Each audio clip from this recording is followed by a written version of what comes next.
Hello, good morning mga ka-Charlotte, no? So, this video is during yung kami po ay kumakain ng dinner time for Mother's Day. So, salamat sa anak ko pala, no? Dahil tinitreat niya ako kasi instead na flour, kasi dati guys, sabi ko kasi, nagiging practical lang ako.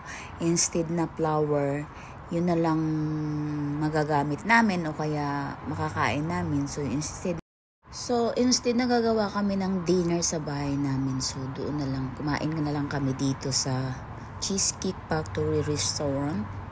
So isa sa mga famous dito sa Honolulu. So ito nga pala yung order ko, with mushroom.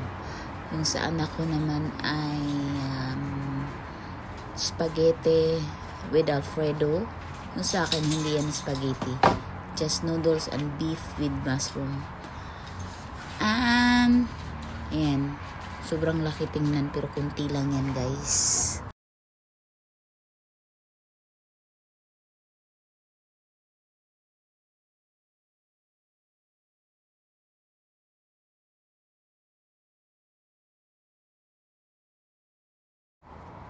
At ito na nga, guys.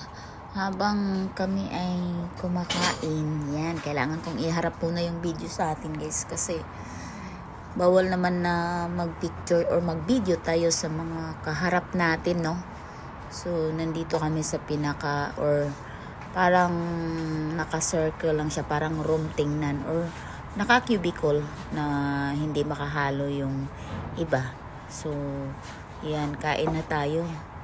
Yan sa atin, guys, ay parang semi-pansit siya, pero hindi talaga pansit. Para siyang may pagka-spaghetti, pero hindi rin spaghetti.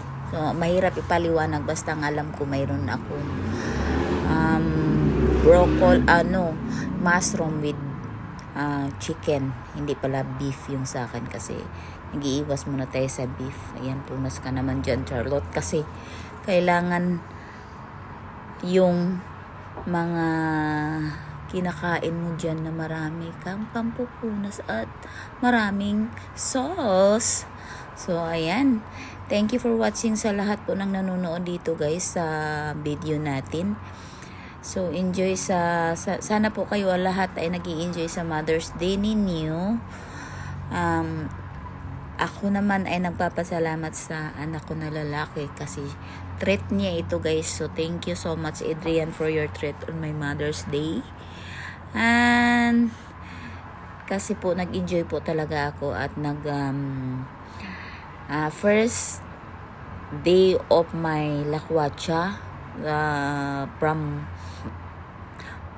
vacation, or I don't know, it's not vacation kasi nag-work pa rin tayo sa Pilipinas, guys. So hindi siya vacation, ano siya, vacation work, yun ang sinasabing ano.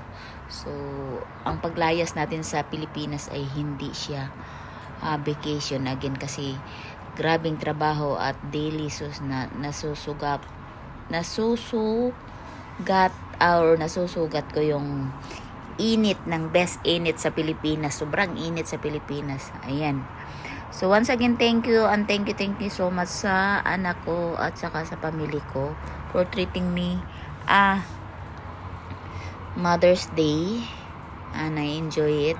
Thank you so much, and thank you for watching again, guys. Bye bye. 听到都变，小情歌都美得我们甜，咖啡是加菲的甜甜圈，咖啡和快乐换了你选，蓝色的天，对青色都印颗心照片。